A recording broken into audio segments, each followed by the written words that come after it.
current state of the luxury watch market, both wholesale and retail, and Bill Ackman's latest investment. Tune in.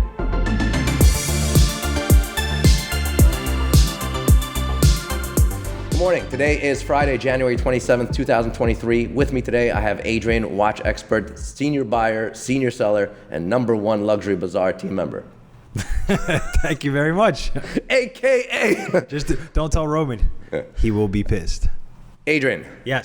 You just got back from Florida, from Miami. You were at IWJG. You were at Unfortunately, yes. the antique show. I'm going to ask you all about it. I want to know how it went. I want to know what the vibe is like. Let's start with IWJG since I was first. Wholesale. What are you seeing out there?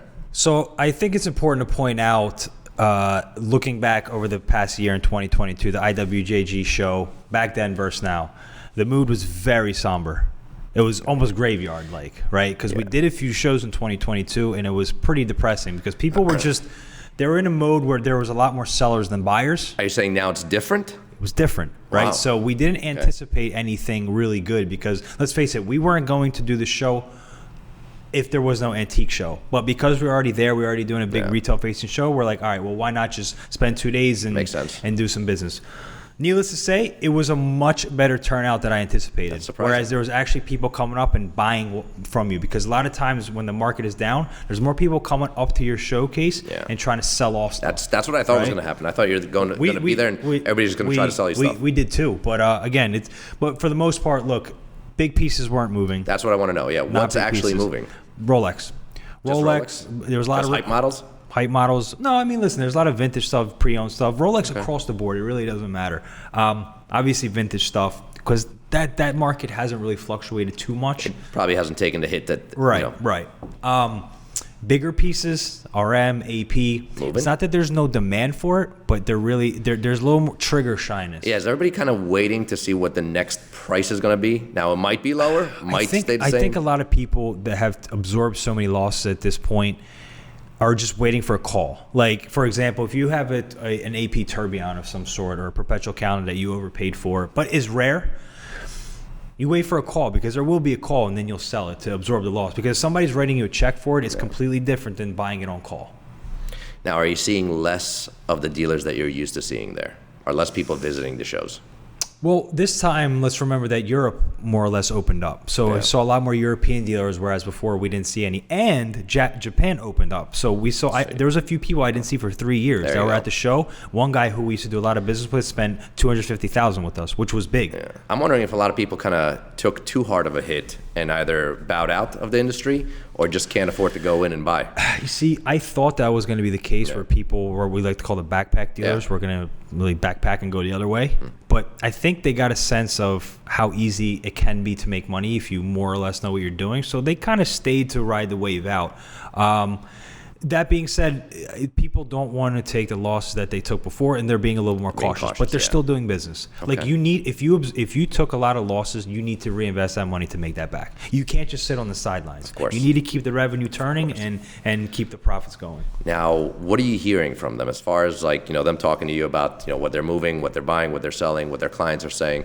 Is there any future outlook from them that you kind of got an idea of? Well, look, if you remember earlier in the year, late 21, early 22, people were almost buying anything that they can get their hands on. They needed to replenish their Rolex stock, their AP stock, Patek stock. Now people are just kind of like not really sure what they want. They're going to buy something if it's the right price, no matter what. No matter what, people will buy at the right price. But we used to have people come and be like, I need 5 Panda Daytonas. I need this. I need that. Of course. Whereas now it's kind of like, how much is that? Oh, if it's a good deal, let's make a deal. But what I saw the most of was guy coming up to the showcase. And what was good to see was a lot of new faces. That's very important because that's welcoming people into the industry is how much is this? Okay, snap a picture, send it to a client. We had 3 people do that who actually ended up making a sale. Nice. Okay.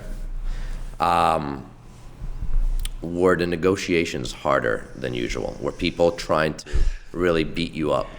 IWJG's war, man. There's always negotiations. It doesn't.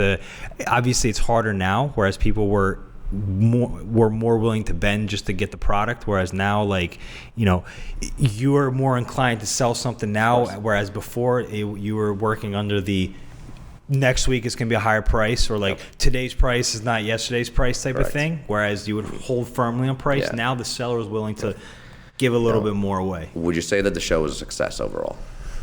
I would say the show is a success. And let me ask you, do you think it's a success because over the last couple of months we've been buying a lot more from the public, and we've been able to get good deals? Now, if you were still buying mostly, wholesale, would you be able to be competitive?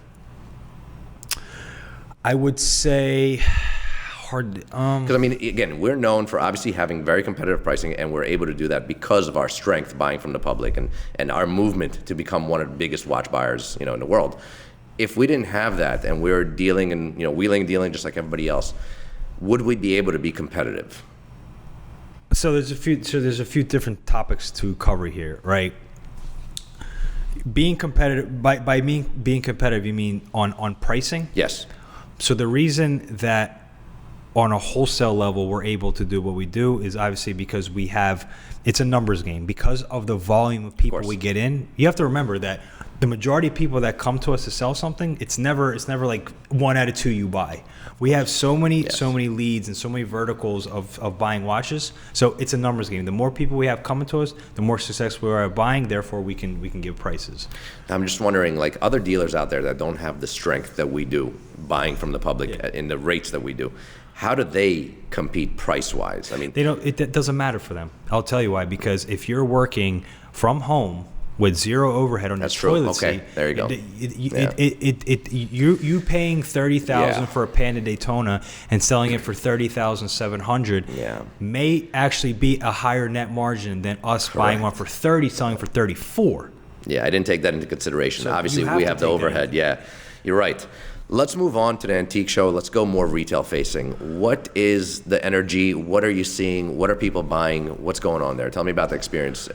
So moving into the antique show, so IWJG, you have 2 days of the show, and then you have a setup day, and then following the setup day, you have 4 more days of show, which it's a lot of work, right? It's very intense. It's a very high pace, a lot of talking, a lot of action. So the antique show for me started a little bit bad. And I'll tell you a story why. Let me hear it. And this kind of goes back to the golden rule, right? And how don't eat yellow snow. That's the first golden rule. Second golden rule is there's that saying that treat people the way you want to be treated. Of course. And sometimes I take that to heart when it doesn't happen to me. Of course. So setting up for the antique show, our merchandise comes from one part of Miami to the other versus Malcolm Mitt, and we're setting up for the show. And as we're setting up for the show, a few dealers, it's only dealers allowed in during setup. A couple IWJG stragglers, right, came up to the showcase. We're setting up for the show, and guys, you have to remember that when we have our merchandise at the show, our salespeople are still working, still selling product. Therefore, our inventory sends us a pull list, like, hey, don't sell this. We need to ship it back to the office. In the event we were setting up, we got a pull list of merchandise that me and Roman oversaw. We didn't see it. We didn't see it come in. It was literally like a 5-minute period where we didn't see the pull list come in. I'm setting up the showcase. Dealer comes in to look at a few watches, asks a few prices. Then he narrows in on a Breguet Marine Chrono, right? Random watch. Yeah. Asks me about the watch. I say, hey, the price is $18,000. He goes, can I pay you $16,000? I mean, it's a typical thing. I'm sorry. I said 17.5. He's like, I'll pay you 16. We're having a conversation, normal conversation. Roman comes in because Roman likes to be in every hand, and he goes to the guy. He wants to do the coin flip thing. It's good content. All right, yeah, whatever, good content. He goes, I win, you pay 18 for it. You win, you pay 15 for it. Wow, that's a big spread. So I'm like, Roman, I start. He would have been fine at 16. Like, no, it's fine. Okay, make a long story short, Roman flips a coin, we lose. Fair and square. Guy writes a check for the watch, and normally I wouldn't say anything. He leaves with the watch. Me and Roman are both on our phone. We look at the pull list, and that watch was on the pull list. Holy shit. Okay? Somebody here sold it. Hours prior, we didn't see the pull list. Roman calls the guy to ask for the watch back. He goes, listen, we made a mistake. It's actually for a very good client. We need the watch back. Here's what our cost is. Roman sold the watch that cost $15,000. Oh, okay? He goes, we'll give you all the profit. Here's the invoice for what the watch was sold for. Give me the watch back. We'll give you the profit. We'll eat it. He goes, no, I think I could sell the watch for 19,000. He goes, now keep in mind. Oh my God. So keep in mind that That's he had every right to do that because he wrote the check. The deal's Is this somebody you know? Like, have you done business with him before? Let me get to the better part. And this is a guy that I worked with for 12 years, have done millions in business with, have extended terms, have chased for payment, was willing to burn a bridge. Wow. Over an extra $1,000. Wow. Where he was going to make $2,500 risk-free. Here. Doing nothing. Wow. On a mistake. So that's how my antique show started. We went to dinner, I had a nice glass of wine, came back the next day, and it was just like pandemonium. Like as soon as I walked in, good pandemonium? Good pandemonium. Okay. Good. Busy. Tell me more about it. So a lot of people, listen, we did, kudos to you, a big marketing, great marketing to invite people over to the show. People flew from the UK. Mostly to meet you guys, rather. I'm wondering if they're actually buying. Oh, yeah, into the business. Some people from the UK. We did a deal with two guys that came from the UK that were followers of our show. A couple people from California, from Canada. A few people came through. Very nice. So it was successful. Was the volume crazy in terms of numbers? No, but I think we met a few really good people, got a few really good phone numbers, and that's what it's about. It's really about networking, and you never know. Yeah. The overhead is crazy. Yeah, right? That's the question. Like, is it a loss? I mean, again, dollar for dollar on the day of. Not saying over the next year I might sell a couple more. I got a good client out of it. Dollar for dollar the day of the show, or I guess the week of the show. I'd say it's a wash. It's a wash. Okay. Yeah, for now. It's because again, it's ultimately then it wouldn't be a wash because you're getting clients, you're getting future business. You've networked, you've built relationships, you put your face out there. People recognize you more and they want to do business with you. And what's also great about it is, even though if it was a wash the day of, for example, there was a situation that happened this morning where it's not only us at the show, there are other dealers with merchandise. So a friend of ours had an FP Journe, a rare FP Journe that was in his showcase. We put it on Instagram, and now we're working on a deal to close it with a client right now. There you go. Whether it closes today, tomorrow, next week, that's part of the show. Yeah. That would have never happened if we weren't at the show. So of course. Now let me ask you, did you see any hesitation from the client's side as far as purchasing? No, and I'll tell you why not. Because the fact that they came there, they're already motivated to do business. Okay, they took the trip. They came with money in hand. Right. They came with money in hand. So there was already motivation from them to make the trip, to take the time and do it. We did a couple of really cool deals. Actually, my favorite deal of the whole entire trip was a young couple came by to trade in a few watches. And they looked at our whole entire showcase. And they were like a younger couple, kind of height flex culture.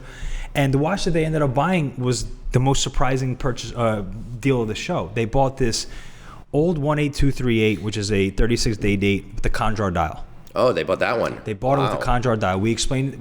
Any reason? Any connection? No connection whatsoever.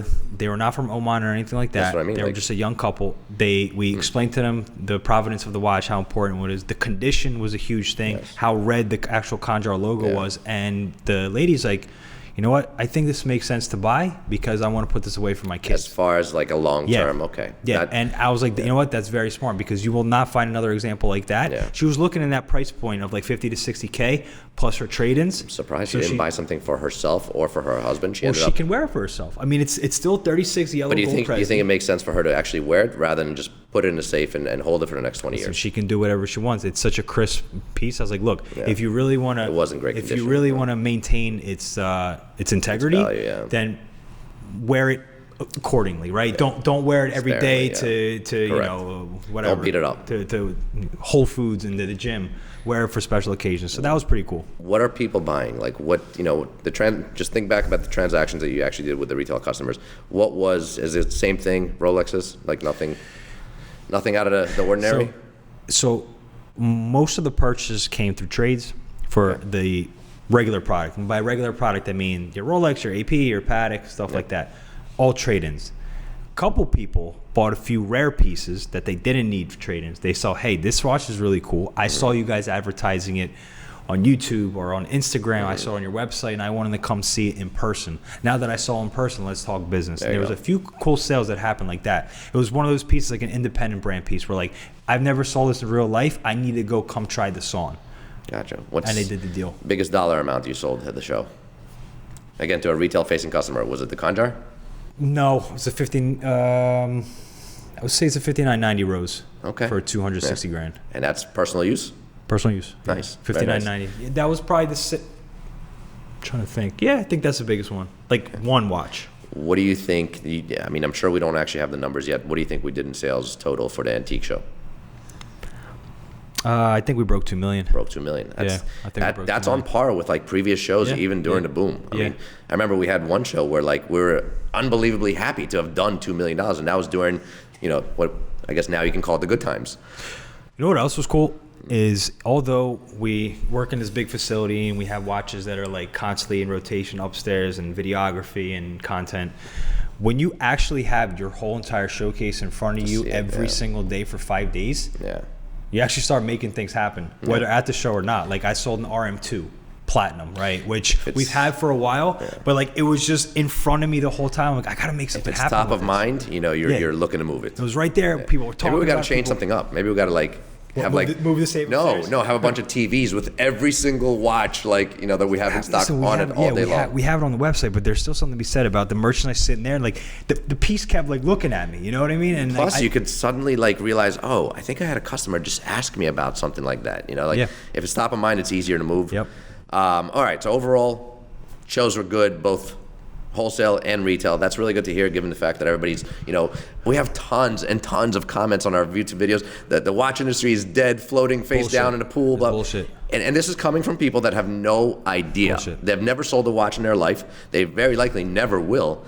This is good to hear that things are moving in the right direction, that they're actually moving at all. There was a scary trend from about April to August, whole spring and summer, although we actually had a pretty solid spring and summer. We had a good summer, I mean, relatively speaking, of course, the market. Yeah, I mean, we sold a few big things which kind of moved the revenue numbers and everything, but from a dealer perspective, there was a lot of panic out there. Not almost as much as when COVID happened. But I would say one of the best things about the trip to Miami, shout out to Poppy Steak. Oh, holy it's amazing. Shit, I love that place. I got to meet my idol Ronnie Feig there. That was my God, man. They brought this corn dish, the pastrami. Oh, it's so good.